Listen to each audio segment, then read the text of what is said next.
Nestled in the gentle waters of the Irish Sea, where mist often caresses its verdant hills and quaint villages, lies a place both timeless and enchanting. Steeped in rich lore, this island beckons with its vibrant landscapes and bustling railway networks. As soon as the sun dips below the horizon, a lone train whistle pierces the night air. Few settings evoke both a sense of confinement and boundless terror, quite like a train hurtling through the darkness. From the rhythmic clatter of wheels on tracks to the flickering lights that cast eerie silhouettes, the stage is set for a journey where fear lurks in every compartment and the unknown prowls beyond the windows. I embarked on this journey as a child, one of my first forays into the emotion of fear, and I experienced all of it, watching from a big comfy sofa in the den of my grandparents' home. I'm speaking, of course, about the island of Sodor in the fictional universe of Thomas the Tank Engine.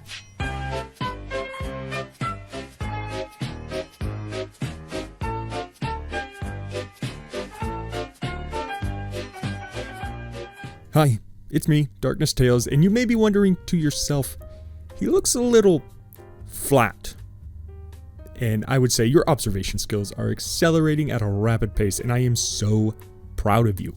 But some of you may be wondering, why does he not give me stories? I came here for stories, and he's not providing me with the sustenance I crave. And to those I say, sustenance. That is a good word. Well, it boils down to I'm not feeling as creatively fulfilled reading stories, and the amount of time it takes to reach out to the authors, negotiate payment, takes more time than I have at the moment.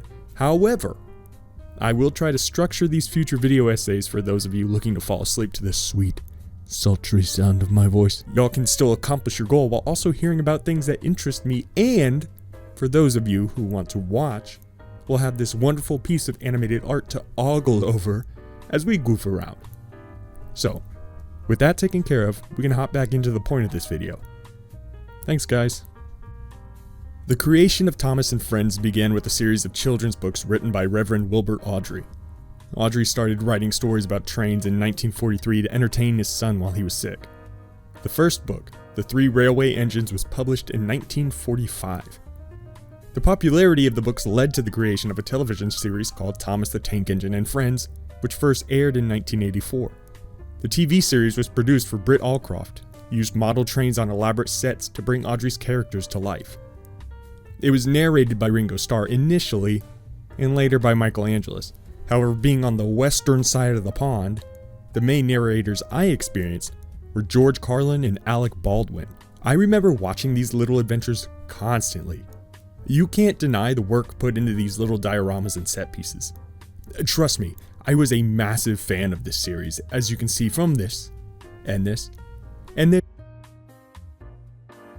Everything was beautifully crafted by David Milton and Clearwater Features to provide a realistic and honestly captivating set. I mean, just look at the little details. Now, we can't talk about the details of the show without mentioning the 900-pound gorilla in the room. The faces.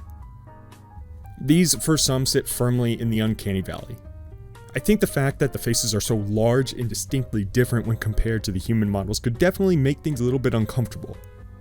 I never really got creeped out by the models, but looking back, I can totally understand if you are/were. With that being said, the moments in the show that truly scared me had to be the moments where the episodes dove into dark themes or settings. Don't get me wrong, watching them back, the stories read like a kid's book and don't scare me now. They don't. What are you looking at? And honestly, didn't really scare me then. It was the imagery. The way these episodes were crafted was spot on. I'm still surprised from a filmmaking perspective how many of these scenes were shot and scored so well to really induce a sense of unease. And my 5-year-old brain really held on to that. And I will say this is a review of the episodes I'm nostalgic for that I actually saw as a child. I'm pretty sure I only watched the first 5 seasons as they took a hiatus between 98 and 2002. Gonna out myself a bit here, but I was 12 by then and not watching the series anymore. But why don't we hop into the episodes I specifically remember giving me that nasty pit in my stomach, and take a wild ride on DT's mental railway. Train of thought is boarding at the station, and our destination, baby, trauma. Ghost train. We open the episode with this beautiful moonlit establishing shot of a bridge under construction over a deep ravine in a score that would absolutely feel right at home in a slasher movie. A ghostly locomotive apparition chugs across the tracks as our little green engine friend Percy's voice narrates a story of a train that plunges into the ravine. And every year on the date of the accident, it runs again as a warning to others, plunging into the gap, shrieking like a lost soul. Of course, Thomas has an attitude about the whole story, claiming to not be scared. Now that you've seen this opening, tell me this is not impressive and genuinely creepy. The fog, the train, the implication that the bridge is being repaired to prevent an engine plummeting to its death. Chills. Anyway, the following evening, Percy makes his way through a creep-tastic landscape on his way home from the harbor and ends up smashing into a cartload of lime and gets covered in the white powder. Now, it was suggested he should clean up to avoid being seen as a ghost, but Percy, being the devious little stink he is, decided to take advantage of the opportunity. His buddy, Toby, another train on the railway, says, "I got your back on this one," and chugs his way back to the sheds while a creepy little ditty plays in the background.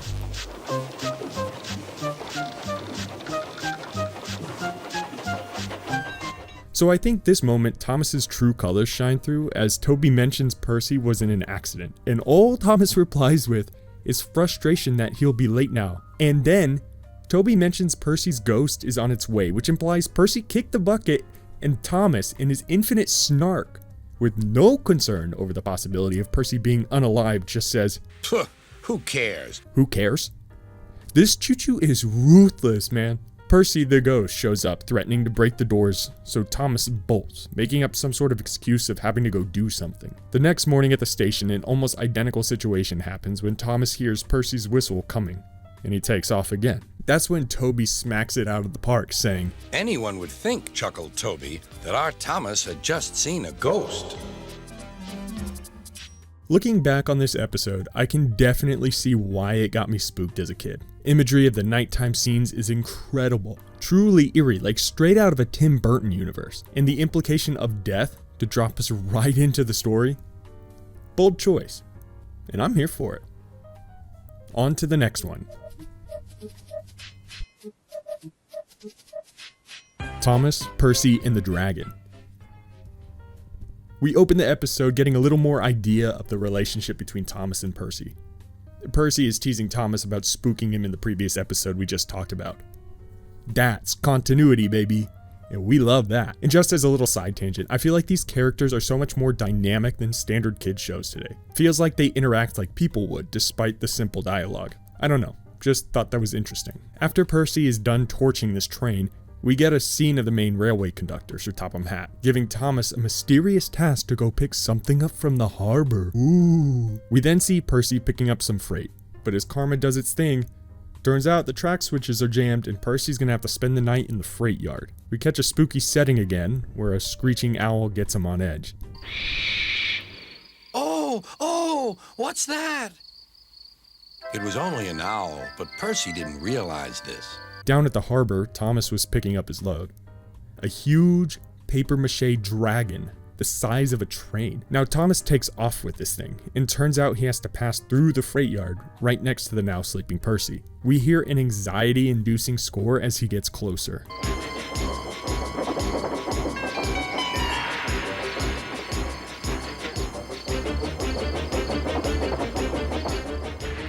Thomas straight up steams this guy to wake him up, and the first thing he sees is this massive dragon. At which point he shuts his eyes until the morning. The next day, Percy goes around telling everyone he saw a dragon. At which point, all of them start giving him shit about being crazy and teasing him. I swear, these trains act like a high school hallway. Thomas ends up pulling next to him with the dragon, and they reconcile the fact that both were scared choo-choos and live happily ever after. So after these 2 episodes, I'm honestly impressed with the way they wrapped up both stories with a continual plotline.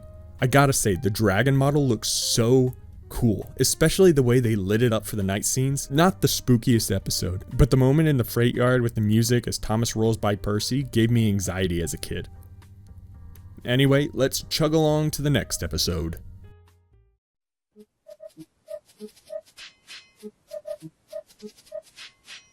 Haunted Henry. We waste no time setting up the plot in this one, as is customary in these episodes. Henry's about to take a shipment down near the lake, while Edward gives us a nice little exposition dump. Whenever that owl hoots, a mist rolls in, murmured Edward. There's a legend that when the mist's about, there's a ghost about too. Take care on the old line, Henry. And of course, the mist rolls in on Henry as he scooches his way down the tracks. In the mist, Henry and his driver notice an amber signal lamp hanging from a tree. The lamp means proceed with caution, but no one is around that could have hung it. The episode gets even spicier when the crew sees a sign saying, "Beware the viaduct," the crossing signal being red, the gates being closed, and a fogman's coat just hanging menacingly from a tree. Across from the intersection is this spooky little abandoned station with a ghostly light moving around inside. They decide to go ahead and dip and head back. If not for the creep factor, then at least a safety concern. Like a true horror story, the next day they catch word that the viaduct is wildly unsafe. And without those warnings the night before, they could have been legitimately hurt. The plot thickens as they still don't know who or what saved them. That evening, Henry is gearing up to take the shipment again when, of course, that same owl gives a hoot, and Henry gets visibly spooked as all the freight cars notice and start roasting him for it right before he leaves. The fog rolls in, and the amber light is there again, hanging from the tree. The gate just closed on its own, and the signal light turns red, which spooks the freight cars, who I guess can control their own momentum, as they just full-on blast through the gates trying to get away from the ghost. Henry tries to slam on the brakes, but the cars smash into some rubble on the tracks and just go flying into the ravine.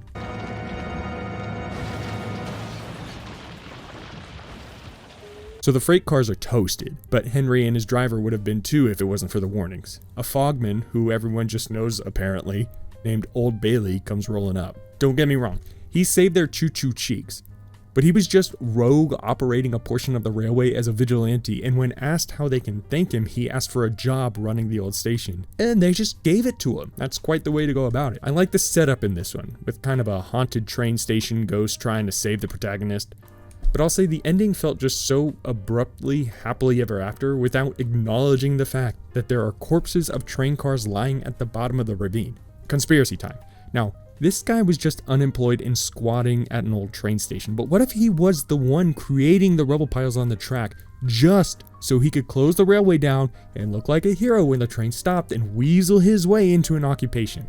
I think the blood of those freight cars is on his hands. That's you, Old Bailey. I think this needs a full investigation.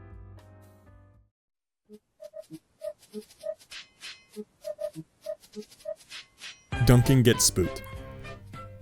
The story begins with Peter Sam chilling, grabbing a drink, when just out of the blue, these freight cars, on their bullshit again, decide they're bored, like they don't spend most of their time sitting around anyway, and just ditch the engine. And we see another instance of the freight cars just up and propelling themselves into a ravine. This time, it's off an old iron bridge. The episode heavily implies that another sentient set of beings have died, as Duncan, with little to no respect for the dead, teases Peter Sam about the freight cars coming back to haunt him. Rusty isn't having it, and decides to tell Duncan a story. Long ago, a little engine lost control and fell to its demise from that same bridge into the water below, never to be found again.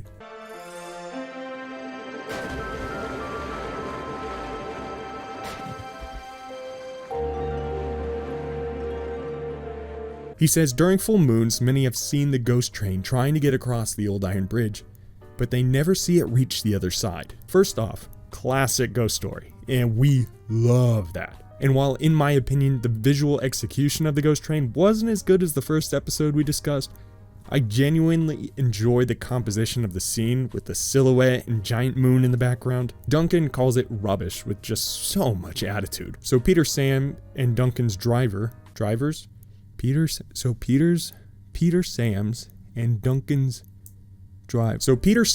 and Duncan's drivers hatch a schemy little scheme to scare this chug-a-lug.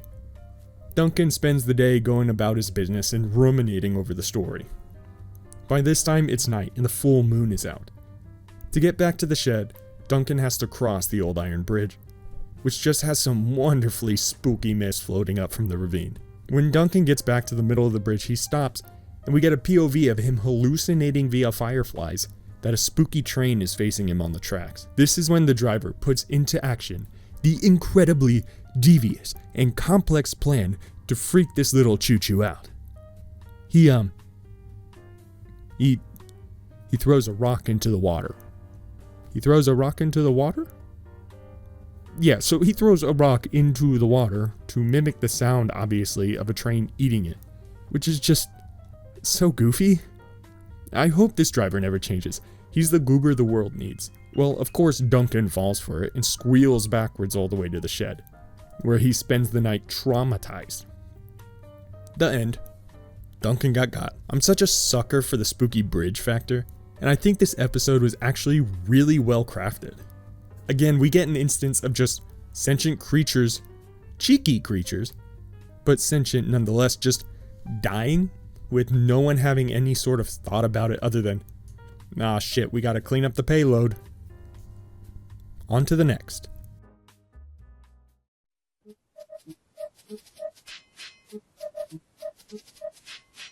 Stepney gets lost. I will say, we've seen this show does not shy away from legitimate death among the trains. But this episode takes it to another level. We open to Stepney getting a new assignment in the quarry, where he gets to work with Toby and Mavis. Sir Topham Hatt makes sure to hit the story beat spot on with a little bit of foreshadowing. Please be careful.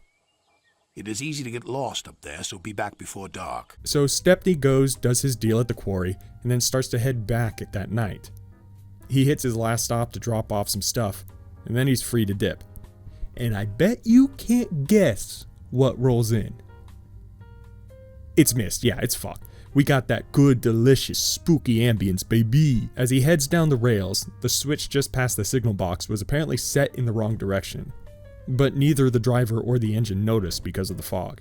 This all feels like it plays as one transitional journey into train hell, as they pull into a place they've never been before. And as the mist clears, they realize they're in a scrapyard. Piles of dismembered train carcasses and red lights signify the most horrific place for this little choo-choo. The driver decides to go look for help, leaving Stepney alone, which is wild considering what happens next. Two demon-like diesel locomotives pull up and say, "Got you this time, Stepney." Like they've tried to get him before, which is a crazy thought. So, without a driver, Stepney gets shunted into the smelter shed where they melt down scrap. And just a quick aside, if Stepney can't move without a driver, why can the diesels? Or are their drivers just as sadistic as they are? Yeah, that plot hole aside. These engines push him into place below a giant crane, essentially condemning an innocent engine to death. This is attempted murder conducted, train pun, by at least 2 other trains and possibly people. We are witnessing a Thomas the Tank Engine show.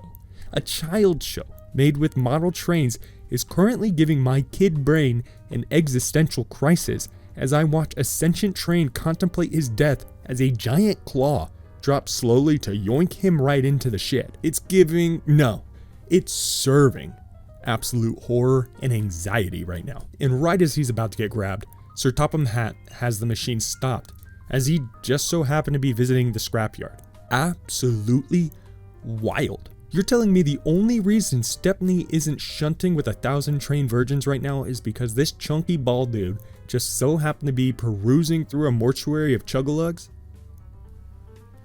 You think I'm becoming a Thomas the Tank Engine conspiracy theorist.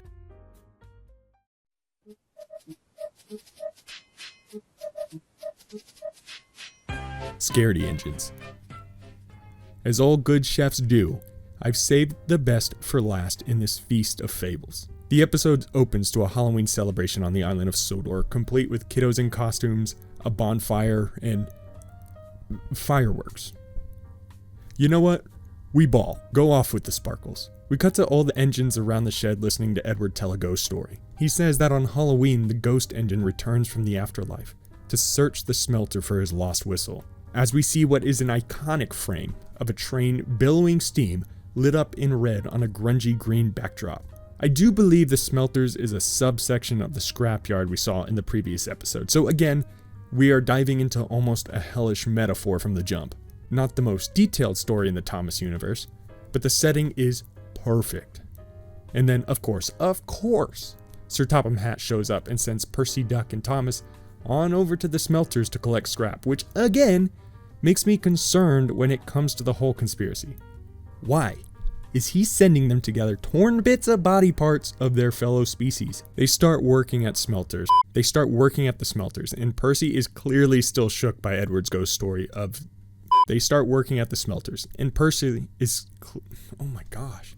I'm just gonna mess up every line in this video. They start working at the smelters, and Percy is clearly still shook by Edward's ghost story, so of course, Thomas doesn't pass on this chance to give Percy a good old-fashioned ribbing. So they get through their work, and the foreman mentions he needs just one engine to stay to finish up. Duck, kinda sticking up for Percy, manipulates the situation for Thomas to stay, and of course, Thomas, being the prideful, useful engine he is, was all about it.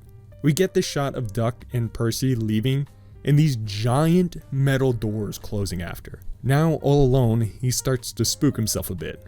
Seeing all these scrap parts around the smelter, which in his defense, if you locked me all alone in an autopsy room with a bunch of bodies still on the tables, I might start freaking out too. Well, at some point, Thomas brushes up against chains, which he claims to be ghost fingers grabbing him. So he ends up steaming himself in like a Rube Goldberg machine, sets off a steam whistle, which wraps neatly right back around into Edward's story at the beginning. This finally gets Thomas, and he takes off, passing Duck and Percy on his way. When the two reach the Halloween celebration, they notice Thomas wasn't there. Percy goes looking for him and ends up finding him at the shed. They have a sweet little reconciliation moment and decide to watch the fireworks together. And that's that. Boy, what an episode. And I can hear you typing out your comment, "Oh, that story isn't even scary. The ghost had the least detail, there's no life-threatening moments, and nothing actually spooky happened." And to that I say, first, thank you for bumping up my engagement. And second, it's all about the visuals in this one. Like I mentioned before, early on, the ghost train in this one looks phenomenal with the steam spewing lit by red accent, giving it just this foreboding presence. But the star of the show is the smelter scrapyard. Look at this set piece. Percy emerging through sparks into the grungiest, hostile jigsaw-looking room with the giant claw that almost killed one of their friends hanging there menacingly. There are just pieces of scrap hanging from the ceiling like some sort of choo-choo chainsaw massacre. These giant doors that, if inoperable, would prevent anything from getting in or out. And it, of course, is all tied together with a musical score that doesn't overpower the scene, but really captures the mood. This is a master craftsman creating a horror scene, and my goodness, it is fantastic. So those are the episodes I remember as a kid. And to be honest, looking back, I have a bit more sympathy for the train trauma in my little dude brain. The imagery and attention to details in the show I still think holds up. In conclusion, Thomas the Tank Engine holds a special place in my heart. Its charming storytelling, endearing characters, and happily ever afters make it more than just a children's show. It's a beloved classic that transcends generations. The series' ability to blend whimsical, spooky adventures with meaningful messages of friendship, bravery, and perseverance is truly commendable. As I reflect on its impact, it's clear that Thomas the Tank Engine has not only entertained but also inspired myself and countless other individuals around the world. For that, we owe a heartfelt thanks to the creators and everyone involved in bringing this magical world to life. I mentioned earlier I was a massive fan of the show, and watching these episodes back, I'd like to amend that statement and say I am a massive fan of this wonderful little show on the island of Sodor. Thank you all for watching, and if you think I missed something, leave a comment below. I appreciate you all, and of course, have a terrifying evening.